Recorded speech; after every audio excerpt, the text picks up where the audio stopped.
Oi, gente, tudo bem? Como que vocês estão? Hoje nós vamos falar sobre o Salmo 60. Então vai lá, pega a sua Bíblia, traz com você para você ir acompanhando comigo, tá? Este salmo é uma oração em tempos de guerra, tá bom? E ele traz um cabeçalho bem grandinho, sabe? Falando exatamente um pouquinho do contexto histórico de quando Davi escreve esse salmo. Então eu convido você a fazer aqui uma oração comigo, se conectar com o Criador, para que a gente possa ter essa sabedoria de estar entendendo, compreendendo e trazendo para a nossa vida, aprendendo com este salmo, tá bom? Então vamos lá, gente. Respira profundamente, solta o ar, se conecta com este momento agora. Querido Deus e Pai, venha Senhor Jesus, com o poder do Seu Espírito Santo sobre nós, nos dê entendimento, abra o nosso coração para receber a Tua palavra. Nos ensine, Senhor, nos conecta, Senhor Jesus, com este salmo. Faça com que a gente possa evoluir, Senhor, com Ele. Eu oro clamando a Sua presença, o Espírito Santo de Deus, sobre a minha vida e sobre a vida de cada pessoa que vai estar assistindo esse vídeo ou ouvindo esse vídeo. Venha, Senhor Jesus, e não permita que a gente permaneça o mesmo, depois de tudo que o Senhor irá aqui nos dizer. Essa é a minha oração em nome do Pai, do Filho e do Espírito Santo. Amém. Então vamos lá, gente. O Salmo 60, ele tem 12 versículos. Então eu vou ler todo o Salmo e aí eu venho fazendo uma reflexão com vocês. Tudo bem? Mas antes da gente começar, é importante você entender que o contexto histórico mais frequente relacionado ao Salmo 60 é a época em que Davi lutava para consolidar o seu reino, tá bom? Ele enfrentava ameaças o tempo todo, ameaças externas. Em 2 Samuel 8, gente, nós podemos ver essas lutas registradas de Davi contra as nações vizinhas, as necessidades que eles tinham de intervenção divina era o tempo todo para garantir a vitória e a proteção de Israel, tá bom? Então vem comigo.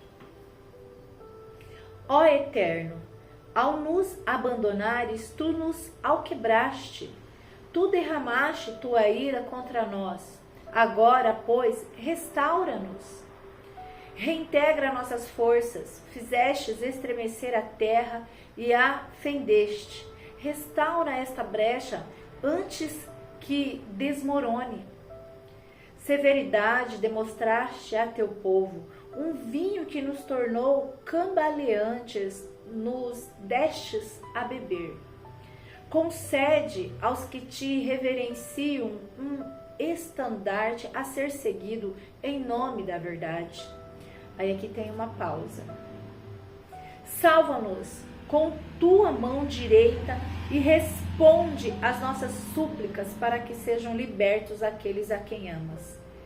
Do seu santuário Deus falou. No meu triunfo dividirei Siquém e repartirei o vale de Sucote. Gileade a mim pertence, assim como Manassés. Efraim é meu capacete. Judá, ó meu cetro. Moabe é a vasilha sobre a qual lavo minhas mãos. Em Edom laço as minhas sandálias. Sobre a Filístia proclamo o meu brado de vitória. Quem me conduzirá à cidade fortificada? Pudesse eu chegar agora até Edom, contudo, tu nos rejeitastes, ó Eterno, e não marchas com o nosso exército.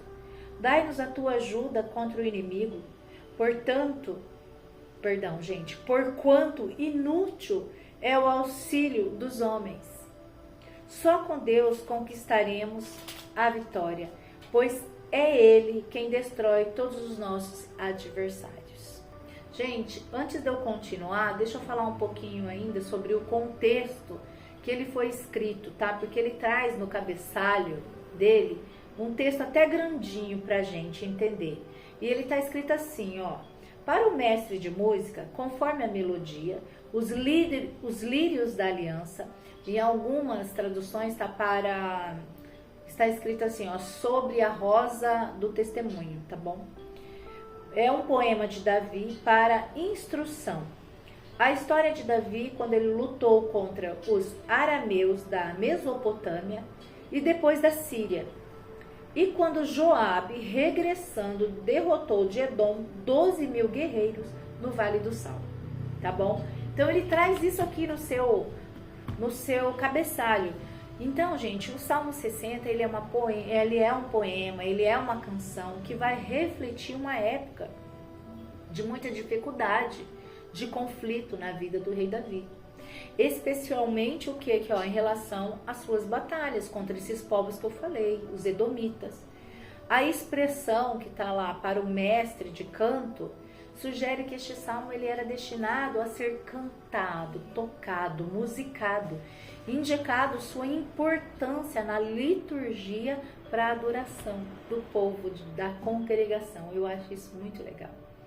E essa frase, que aqui no caso da minha Bíblia está assim, né, que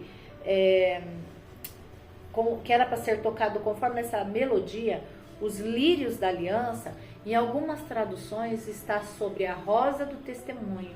É uma expressão poética também, que pode ser refletida como um símbolo de beleza e de verdade, tá bom? Possivelmente aludindo tipo à cidade de Sião ou um lugar sagrado onde o povo se reunia para lembrar das promessas de Deus. É lindo, né, gente? Agora, indo mais profundamente sobre os versículos, nós vemos, gente, que o Salmo 60, ele não apenas reflete essa experiência militar de Davi, mas ele também traz o seu clamor, o clamor a Deus em busca de ajuda, da intervenção divina em tempos de crise. Através deste salmo, Davi, ele expressa, gente, a sua confiança na soberania de Deus e a sua necessidade de proteção divina. E ao mesmo tempo, ele também reconhece a fragilidade humana diante dos desafios. Essa combinação de louvor, de lamento, de súplica, torna esse Salmo 60 uma bela oração. Você não concorda comigo? Por quê? Porque é uma oração que expressa a angústia, a desconfiança de Davi diante dessas situações adversas. Possivelmente, como eu falei, numa batalha. Sabe, gente, a mensagem principal deste salmo, ele gira em torno da necessidade de confiar em Deus, como quase todos os salmos de Davi, mesmo em momentos de desespero. Davi, ele reconhece, como eu falei, a fragilidade humana, a impotência diante dos desafios. Mas ao mesmo tempo, ele clama a Deus por ajuda e intervenção. Ele fala aqui de uma forma como: Senhor, cadê o Senhor? Cadê, Pai? Cadê? Parece que o Senhor nos abandonou. Sabe, algumas vezes o Senhor ficou em silêncio e às vezes Ele faz isso na nossa vida. Como eu já falei, nós vamos passar por provações, mas a provação também é um filtro para ver como que você permanece, como você se comporta diante das provações. O povo de Israel, naquela época, eles se afastavam muito de Deus. Eles tinham os ídolos, sabe? Eles se afastavam de Deus. E quando parece que Deus está aqui abandonando o povo, é porque eles já tinham feito isso muito antes. A gente não pode se esquecer disso.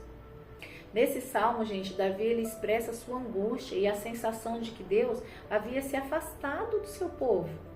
E isso contribuiu para as derrotas que eles tiveram. Por quê? É aquilo que eu falei para vocês. As pessoas abandonavam Deus. E olha hoje como que tá as coisas. As pessoas continuam abandonando Deus. E depois não entendem por que a vida está como está. Mesmo a gente seguindo, fiel, caminhando com Deus, nós vamos passar por provações. Imagina sem. Então ele clama aqui por ajuda divina, reconhecendo que somente com a assistência, com a ajuda, com o auxílio de Deus, Israel poderia ser restaurado e começasse a triunfar novamente. Este salmo, gente, ele mostra pra gente que a gente precisa depender de Deus. Quando a gente não sabe mais o que fazer. Porque também não é ficar de braços cruzados esperando as coisas caírem do céu. Tem coisas que eu sei que eu preciso mudar. Tem coisas que eu sei que eu preciso melhorar para poder chegar na vitória. Mas eu tenho que fazer tudo isso e colocar na mão de Deus. Por isso que esse salmo, ele reflete tanto essa fragilidade humana, quanto também a confiança na soberania divina. Que Deus é soberano. Ele tem que ser o nosso pastor presidente em tudo.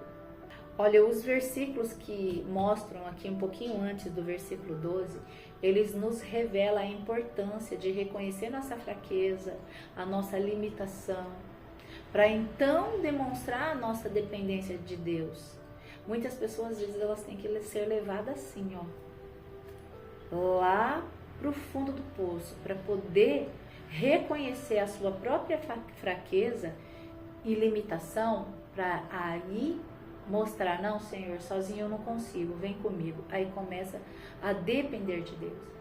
Aí lembrar das poderosas obras que o Senhor já fez e buscar humildemente as orientações sábias que Ele pode nos dar. Assim como Davi, gente, reconheceu que somente com Deus ele poderia alcançar a vitória, também devemos aprender a depender de Deus em todas as áreas da vida, o tempo todo. Devemos ser confiantes de que Deus, gente, Ele pisará os nossos adversários e nos conduzirá à vitória. Às vezes esse adversário aí que a gente possa ter, que você tenha, é uma doença, é um luto que não acaba, é um luto que não se acaba, é um abandono, é uma rejeição, é um trauma, é uma dificuldade com o filho, tantas coisas pode ser esse adversário. Mas nós precisamos crer que com Deus todas as circunstâncias adversas podem ser vencidas e o inimigo derrotado. Todos eles. A gente precisa crer.